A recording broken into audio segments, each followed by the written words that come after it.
Boa noite a todos. Eu gostaria, em primeiro lugar, nós orarmos, pedir a nosso Deus que tire toda a distração desse salão agora e que nós possamos nos conectar com Ele através também da palavra. Eu peço a vocês que, quando projetar a Escritura, vocês leiam tentando internalizar o conteúdo, né? Porque o que a gente ouve, cada um de nós aprendemos de formas diferentes.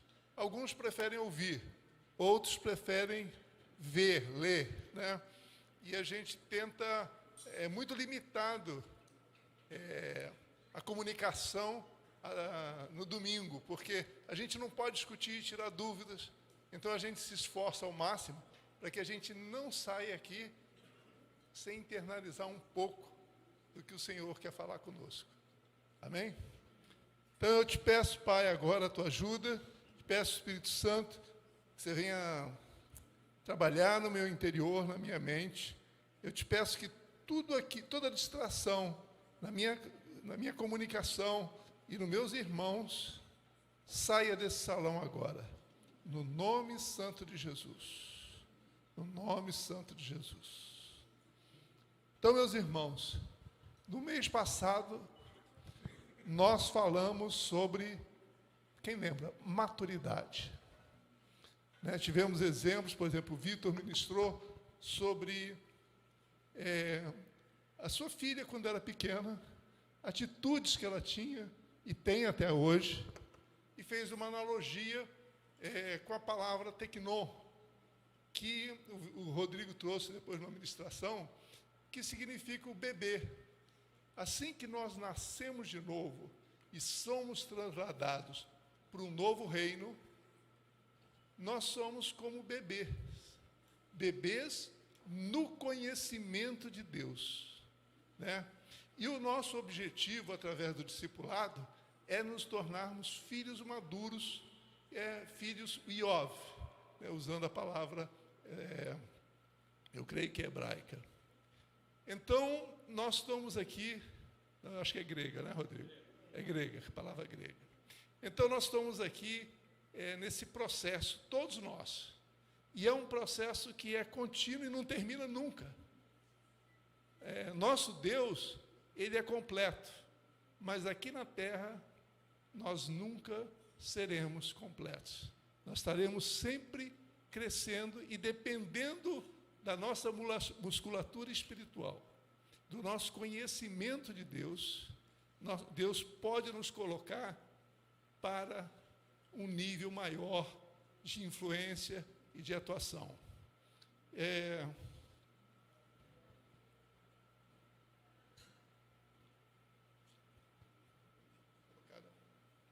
O profeta Oséias, em 4,6, ele disse: meu povo foi destruído por falta de conhecimento. Em Marcos 12, 24, quando os discípulos estavam ali numa confusão mental, porque imagina um viúvo que tinha sido, por exemplo, casado 3 vezes, cada vez casava, sua esposa morria, e ele casava de novo, e a pergunta era: com quem ele vai ficar na eternidade? Qual das 3? Então Jesus falou: gente, vocês estão enganados, pois não conhecem as Escrituras nem o poder de Deus. Então, quando nós chegamos no reino de Deus, mas não amadurecemos, ou seja, não temos conhecimento de Deus, da vontade dEle, do que Ele está fazendo em nossas vidas, nós somos como um bebê na mão de um homem malvado. Esse homem malvado se chama Satanás. Ele brinca com a gente, nos assusta o tempo todo, e a gente não sabe como reagir, como um bebê não sabe como reagir. Então, quando nós falamos em conhecer a Deus, né, por exemplo, a escola sobrenatural trabalha muito na identidade de filho, que é para você, sabendo quem você reagir, agir de forma não como um bebê, mas como um homem maduro que está aqui na terra para resolver problemas da terra. São problemas de enfermidade, problemas de economia, o que seja. Esse é o nosso propósito aqui na terra, cuidar dessa terra. Nós vamos falar um pouco mais sobre isso aqui hoje, né? Então, Êxodos 8.1 é a escritura que eu vou começar. Algumas das escrituras eu falei um pouco mês passado, só que o tema servir tem muito a ver com maturidade. Aí eu vou repetir algumas coisas, então quem perdeu a última ministração vai poder aproveitar um pouquinho. Eu vou começar com Êxodo 8.1, que diz assim: assim diz o Senhor, deixe o meu povo ir para... nas Bíblias que vocês consultarem, vocês vão encontrar, me adorem, me preste culto, mas a palavra hebraica que foi traduzido por me adorem, me preste culto, é avodá. E esta palavra hebraica tem um significado um pouco mais amplo do que... Porque quando você fala, me adorem, adora como? Né? Prestar culto como? Então, quando você vai pesquisar a palavra avodá, você vê que ela tem um significado mais prático, né? E, infelizmente, esse não entendimento pelas lideranças das igrejas evangélicas tem limitado muito a atuação da igreja. Tem limitado muito a atuação dos cristãos, né? Então, o que significa avodá? Avodá significa servir, serviço, trabalho, ou seja, servir é um tipo de adoração. Então, nós já começamos a mudar um pouquinho, ter uma coisa mais prática. Como é que eu adoro Deus? Servindo. E servindo aonde e como? Então, em Apocalipse 5, de 9 a 10, porque em Colossenses fala que nós somos transladados para o reino de Deus. Agora, lá, o que nós vamos fazer nesse reino? Assistir reuniões, orar, jejuar, isso a gente já mais ou menos lê a Bíblia, né? Isso mais ou menos a igreja já faz. Mas vamos hoje tentar entender mais o que realmente Apocalipse 5, de 9 a 10 fala. Digno és de tomar o livro, se referindo a Jesus, e de abrir os seus selos, porque foste morto, e com o teu sangue nos compraste para Deus de toda língua, de toda tribo, e língua, e povo, e nação. E para o nosso Deus nos fizestes reis e sacerdotes, e reinaremos sobre a terra. Em Lucas, capítulo 19, na parábola das minas, que minas significa dinheiro, que um nobre distribuiu para alguns dos seus colaboradores, e que quando ele voltasse ele ia prestar conta, e aquele que tinha multiplicado muito dinheiro, ele falou, na eternidade você reinará sobre 10 cidades. O outro que tinha multiplicado por 5, você reinará sobre 5 cidades. Então, a lei do plantar e colher, ela está presente na nossa vida em vários aspectos, né? Então, todos nós fomos feitos reis e sacerdotes. Aí você pode falar, não, o Rodrigo, eu acho que ele é mais um sacerdote. Aí eu pergunto, o Rodrigo não tem um corpo físico? Quem aqui tem corpo físico? Pô, legal. Quem aqui tem, trabalha para comprar comida, administrar recursos, ou quem vive de aposentado, sei lá, né, de outras formas? Legal. Então, você vê, eu acredito que a maioria dos pastores, dos sacerdotes, dos padres, eles têm um corpo para administrar, ele tem finanças, ele tem uma saúde física para administrar. E todos nós... Aí você fala, não, mas tudo bem, meu negócio é no mundo financeiro, meu negócio é no mundo imobiliário, meu negócio é na agricultura, meu negócio é na indústria. Eu não tenho esse negócio de...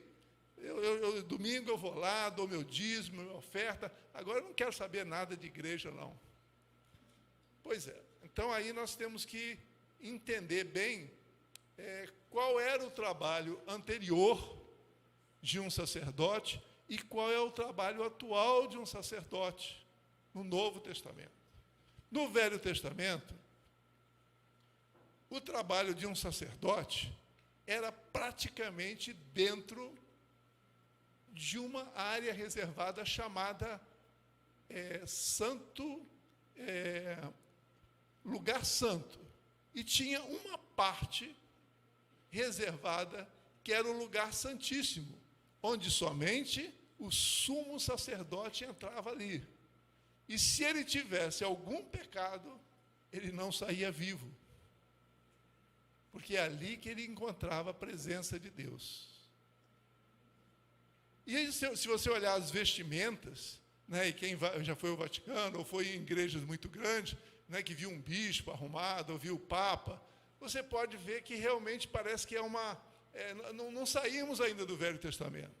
A ideia é ter um templo de pedra maravilhoso, uma pessoa muito bem vestida, né, alguns podem até pensar, poxa, por que o Sérgio não veio de terno e gravata, né, para honrar a Deus, né? Mas aqui nós não temos esse hábito, temos um entendimento diferente. Então, os sacerdotes lá no Velho Testamento, eles serviam realmente dentro de um ambiente fechado, limitado, que é ali que Deus definiu.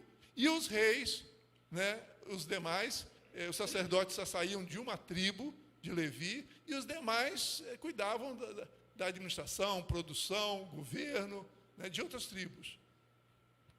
Então, meus irmãos, o que mudou no Novo Testamento? Novo Testamento agora. Quem é hoje o sumo sacerdote que entrava no lugar santíssimo?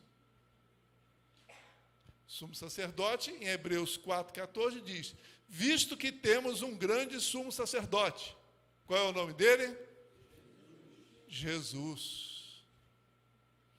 Onde fica o lugar santíssimo, casa do sumo sacerdote, hoje?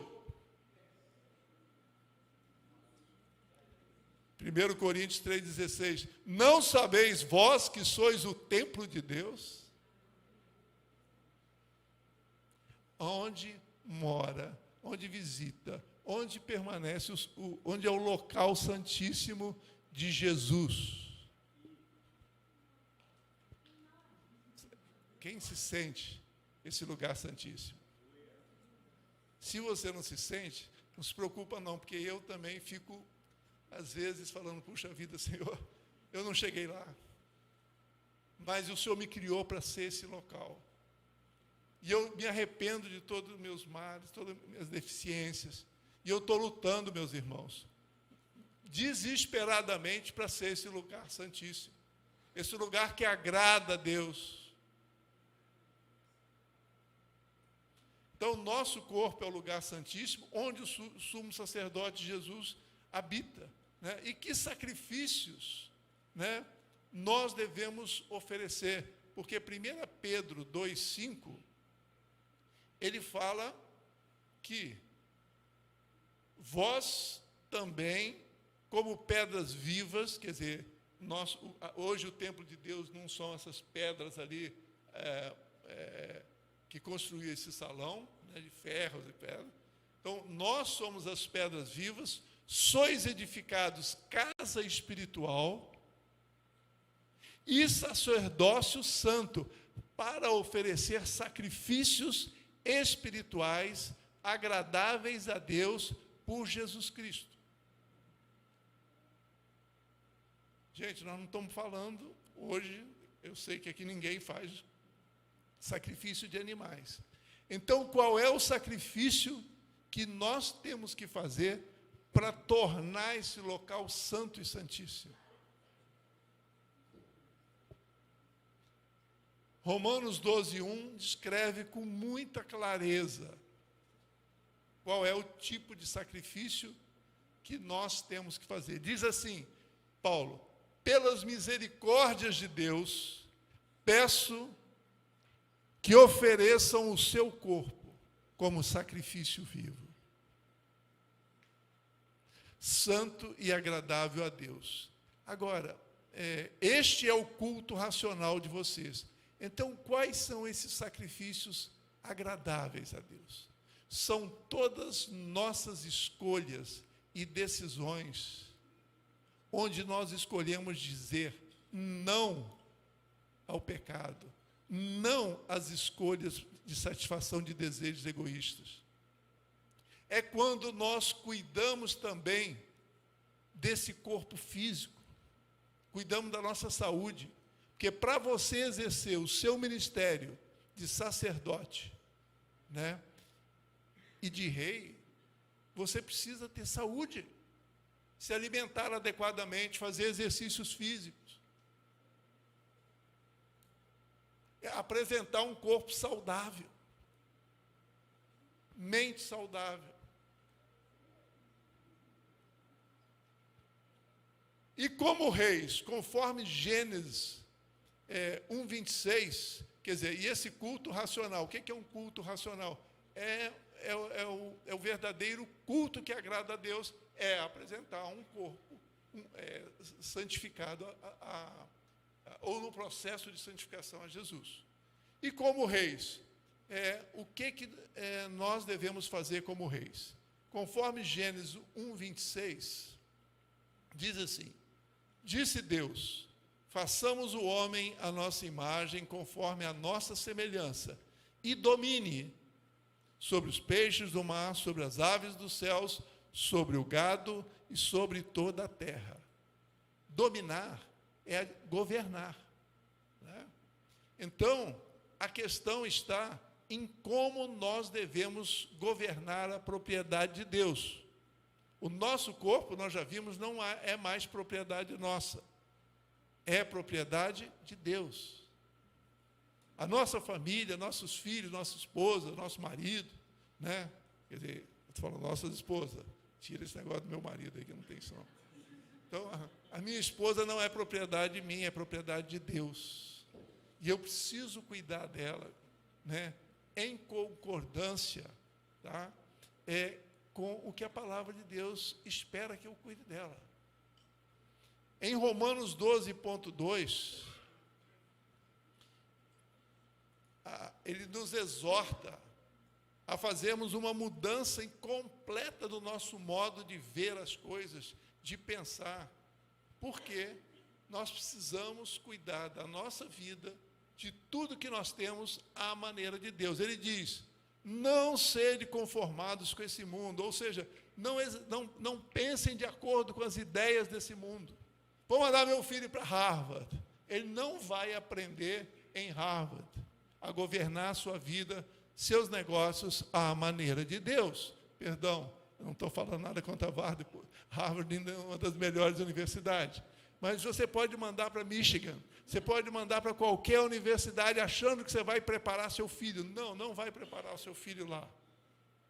Quem vai preparar seu filho é a palavra de Deus. É ele que vai ensinar seu filho a ter sucesso.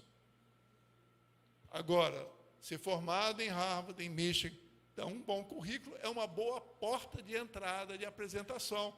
Possivelmente você vai ser chamado para uma entrevista. Agora, o que vai acontecer lá, no primeiro mês, segundo mês, que vai garantir a assinatura do contrato final e depois você galgar posições lá dentro, são as suas atitudes diante dos problemas.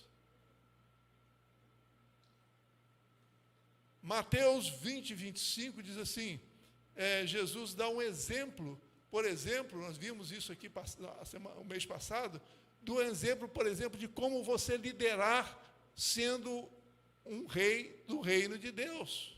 Ele diz, os governantes das nações dominam e pessoas importantes exercem poder. Não será assim entre vocês. Pelo contrário, quem quiser tornar-se importante entre vocês, deverá ser servo.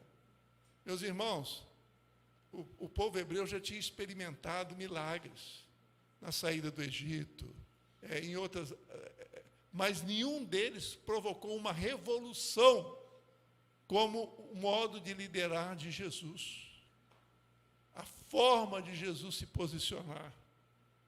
Claro que muitos milagres ele fez, mas eu não creio que foram os milagres que revolucionaram, e sim o seu estilo de vida, o seu estilo de governo.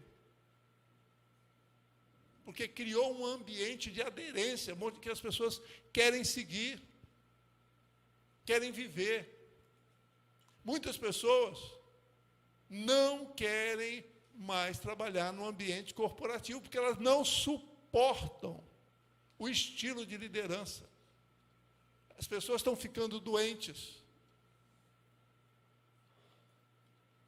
A minha filha falou: pai, eu estou tentando tudo o que eu posso para tentar desenvolver um negócio aqui na Europa, tal, porque eu não suporto trabalhar. Eu já trabalhei, ela trabalhou durante 5 anos na loja Americanas.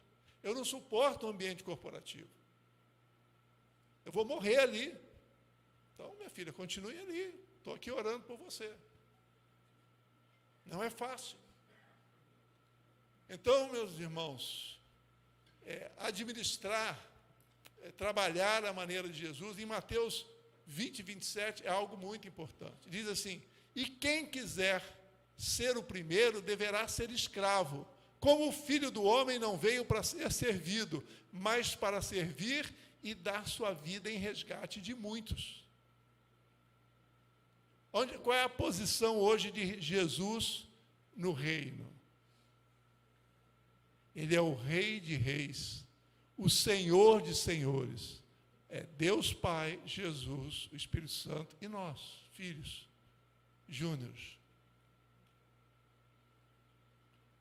Então, meus irmãos, em Efésios 6:5, diz que o serviço tem que ser orientado a dever, obrigações, e não a direitos. Fala assim, escravos. Por que ele fala escravo? Porque em 1 Pedro 2,9, né, e lá em Êxodo também, fala que nós somos propriedades. Nós somos propriedades de Deus. Então, escravos, tem uma palavra que não é avodá, porque no grego é outra palavra, e eu agora me esqueci qual para descrever escravo, que na realidade é um servo de Deus. Então, obedeçam a seus senhores terrenos com respeito e temor, com sinceridade de coração. Como? Obedecendo a Cristo. Obedeçam-lhes não apenas para agradá-los, quando eles os observam, mas como escravos de Cristo, fazendo de coração a vontade de Deus. Então, o que Deus espera de todos nós, que estamos no ambiente de trabalho, é trabalhar com excelência. É não ficar chegando lá, se o horário é 8:01, porque eu não quero que o meu patrão me roube nada. Eu não quero ser explorado. Não, chegue 7 horas. Ah, meu Deus, já deu 6 horas, já deu 5:30. Ô, meu Deus, já fica olhando para o lado nervoso. Não, fica até 6. Precisa ficar? Fica, trabalhe. Leva os problemas para casa, pense neles. Traga soluções no dia seguinte. Seja excelente. A palavra de Deus, em todas as áreas, tem um princípio que é: tudo que o homem plantar, é isso que ele vai colher. Então, conforme Efésios 6:7, servir dessa maneira é a forma de nós adorarmos a Deus durante toda a semana. Diz assim: sirvam aos seus senhores de boa vontade, como ao Senhor, com letra maiúscula, Jesus, e não aos homens, porque vocês sabem que o Senhor recompensará a cada um pelo bem que praticar, seja escravo, seja livre, né? Ou seja, meus irmãos, na terra vale a lei do plantar e colher. Se nós plantarmos, independente do coração do nosso líder, do nosso chefe, Deus nos promoverá através da sua lei, porque Deus governa através de leis, princípios e valores. E uma lei não pode ser quebrada. O trabalho de Satanás é roubar essa verdade de nós, para que diante dos problemas, dos conflitos da vida, a gente fique com medo, desista. O reino de Deus é um reino de trabalhadores servos, começando com Deus Pai, que é Deus governa o universo, como eu falei, através de suas leis, princípios e valores. Seu poder. Jesus é o Rei de Reis, sumo sacerdote, o único que pode mediar a remissão de pecados e a salvação de vidas. Não há outro, nenhum homem na terra pode comprar sua salvação. E nós, sacerdotes, somos o templo de Deus. Mediamos a graça de Deus, a cura, a libertação, o ensino, mas nada é por quem nós somos, é através de nós. É crendo em quem somos, exercemos a mediação do poder de Deus para que essas coisas aconteçam. Então, servindo desta forma, nós acabamos encarnando a palavra de Deus em nós. E nós nos transformamos, nós acabamos vivendo a realidade de sermos a igreja que Jesus planejou. Porque, como nós falamos, a igreja tem origem na palavra eclésia, que, já falamos isso aqui várias vezes, era a assembleia que reinava com o rei de uma cidade grega. Jesus não usaria uma palavra com outro significado. Há um grupo de pessoas que se reúne para cantar louvores, ouvir uma palavra. Não, isso aí faz parte, mas não é só isso. Quantos já souberam que realmente o Supremo Tribunal Federal, ele aprovou a injeção de uma substância letal em bebês até 22 semanas. Sabe quantas pessoas estão sozinhas lutando por isso? Enquanto a igreja está limitada a sentar, assistir reuniões e se preocupar com seus afazeres.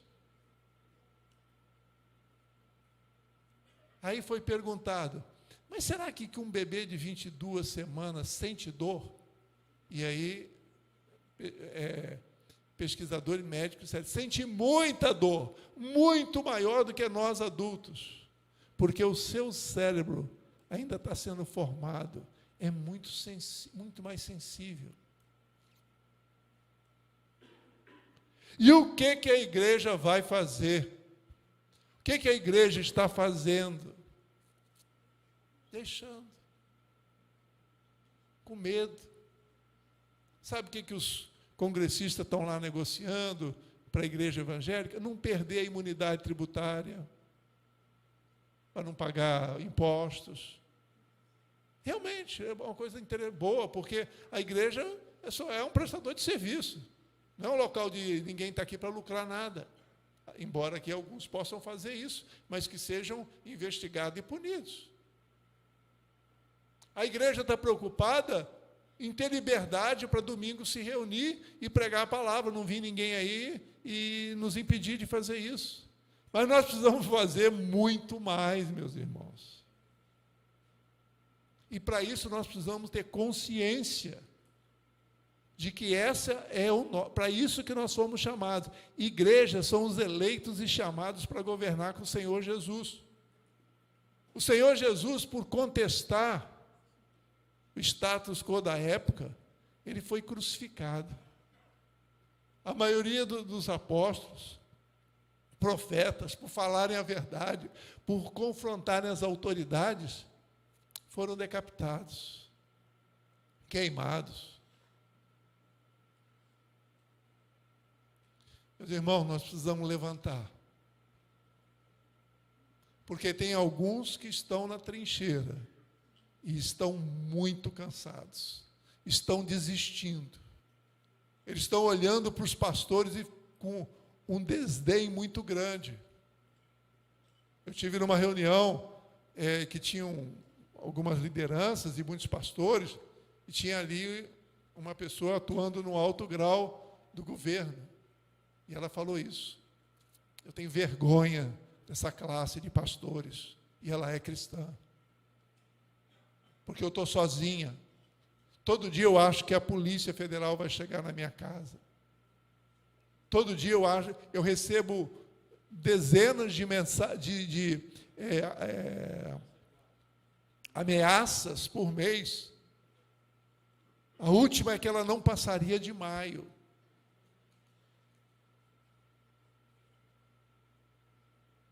E ela falou, eu estou cansada. Estou cansada. Porque eu me sinto só nessa luta. E ela falou, o Brasil está tudo preparado para se tornar o maior país narcotráfico do planeta. Então, quando você vê, soltou fulano, liberou um recurso que estava aprisionado, isso já está no processo. Isso não é fantasia, são pessoas que estão lá na trincheira, lutando. Não é uma historinha. Eu ouvi diretamente, não pôde ser gravado, porque para não piorar a situação. Então, meus irmãos, eu creio sinceramente que nós precisamos sair daqui hoje entendendo que qual é o nosso papel como sacerdote do Deus Altíssimo. Todos nós somos sacerdotes, todos nós somos reis, fomos chamados para multiplicar, para gerar capital, para gerar empregos, e daquilo que a gente arrecada, multiplica, Deus permite a gente ficar com 90%. Que sócio maravilhoso! Que empreendedor maravilhoso! Ele só pede 10%. Então, por isso, quando nós falamos, eu sei que alguns irmãos não concordam, eu vou dar meu dízimo. Eu não sei se você está dando, você dá o que é seu. Agora, se é de Deus, você não dá. Você devolve, você paga, você faz, você usa outro nome. Então, meus irmãos, conforme Êxodo 20.8, seja trabalhador, seja líder, todos têm uma responsabilidade. Diz assim, trabalhará 6 dias e neles farás todos os seus trabalhos. Mas no 7º dia, é o sábado, é dedicado ao Senhor, seu Deus. Nós, a igreja cristã, utilizou até porque domingo é o dia tradicional liberado, acordado, de você não ter trabalhos, ou seja, as empresas estarem fechadas. Então, é o dia mais fácil para nós nos reunirmos. Agora, nós nos reunimos não só para adorar a Deus, para agradecer tudo que Deus permitiu nós realizarmos, todas as vitórias acontecidas durante a semana. Então, eu acho muito importante, e fico assim pensando, meus irmãos, eu fico muito chateado quando eu não consigo participar de uma reunião. Eu tenho participado de 3 reuniões. Por quê? Porque eu estou engajado em ajudar a igreja em desenvolver outras frentes. Participo 6 horas da manhã, hoje não participei, mas pedi a minha esposa participar da reunião Verbo Lisboa. Estamos abrindo frente lá. Nosso irmão está lá lutando com todas as forças, que é o Fagner, para poder, já vai implantando escola sobrenatural, Nova Mulher, está implantado já a Igreja no Lar, e ele está estudando, participando já do 2º ano, porque ele quer implantar a escola de negócios. Então, 6 horas eu estou lá. O mínimo que eu posso fazer é estar ali apoiando ele. 9h30 estamos aqui, porque começamos uma reunião. Então, acho importante estar aqui apoiando o Vitor. O Vitor também tem família dele, tem tudo, está aqui, 9h30. E, por favor, meus irmãos, escolham uma reunião de todo o coração, mas cheguem um pouquinho antes para orar, né? Não deixem o inimigo roubar isso de você, te envergonhar. Nossos horários são 9h30 da manhã, para um tempo de comunhão, e 10 horas para nós termos a palavra. À tarde é 18h15, se puder chegar às 18h10, conseguir uma vaga, né, 18 horas, né? E aqui temos um tempo de louvarmos juntos, cânticos ao Senhor, de gratidão a Deus, fazermos nossas ofertas a Ele. Temos um tempo depois de ouvir uma palavra, como estamos fazendo agora, e ali em cima temos um tempo de comunhão. Os irmãos das igrejas do lar estão se esforçando, cozinhando, pagando do seu bolso, para que a gente tenha um lanche ali em cima. Então, ir ali, chegar, participar um pouquinho, não é um jantar, né? Vocês perdoem eu estar falando isso, mas eu creio que chegou um momento de nós amadurecermos, sermos uma igreja de responsabilidade diante de Deus. E como eu falei, não é domingo que nós vamos resolver os problemas da terra, é nossas atitudes de segunda a sexta-feira, aonde o Senhor nos colocou, na esfera de influência que nós atuamos. Quem é medicina nos hospitais, no meio médico, os médicos cristãos, eles fizeram uma parte do trabalho, eu sei lá se não foram os médicos cristãos ou os médicos em gerais do Brasil, eles tinham feito, brigado contra essa resolução, mas chegou o ministro lá, com toda a autoridade, com a canetada, tirou a proibição de injetar essa substância letal em bebês. E nós vamos ficar quietos? Eu não gostaria, eu não gostaria. Então é isso, meus irmãos. Eu agradeço muito, né? E em resumo eu queria dizer, todos nós nascidos de novo, fomos transladados, já estamos no reino de Deus, né? E fomos feitos reis e sacerdote. Não é uns que são padres, pastores e outros que trabalham no mercado. Não, todos. Alguns com tempo mais dedicado a uma função e outros com tempo mais dedicado a outra função. Então, como sacerdotes, somos templo de Deus, oferecemos sacrifícios de rejeitar a satisfação de desejos pecaminosos em nossas vidas. Nós temos a responsabilidade de mediar o amor, né? Estar sempre gratos a Deus por tudo. Hoje eu estava numa reunião 4 horas e tinha o depoimento de uma senadora lá da Bolívia, e o tempo todo ela falando, eu sou grato a Deus, eu sou grato à minha família, eu vivo agradecendo a Deus, e eu acho que por isso que Deus me colocou nessa posição, porque o plano dela era chegar a deputada federal. Então, meus irmãos, quem serve dessa maneira será promovido para maiores desafios, né?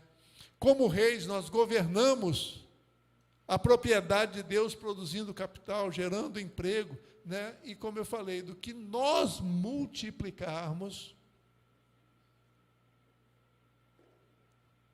Deus pede que dediquemos 10% à sua obra missionária, à sua obra de crescimento e expansão do reino de Deus. Então, eu queria agora pedir a todos que oremos, aqueles que precisarem se arrepender de uma atitude que ainda não está compatível com isso que nós falamos hoje aqui.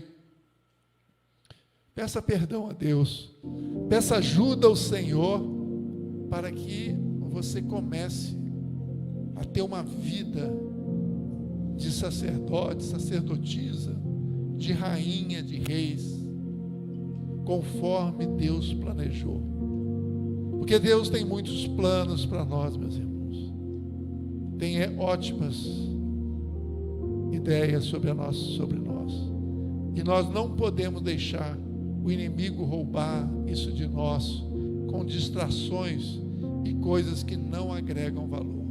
Por isso eu te peço, Espírito Santo, venha operar na minha vida, na vida dos meus irmãos, para que cada dia mais o nosso caráter possa ser desenvolvido à estatura de Jesus, que conhecia Deus, confiava nele e sabia da sua boa, perfeita e agradável vontade. Ajuda-nos, Senhor, a vencer todo o egoísmo, sabendo que ele trará destruição e morte, mas a morte do egoísmo trará vida e vida em abundância.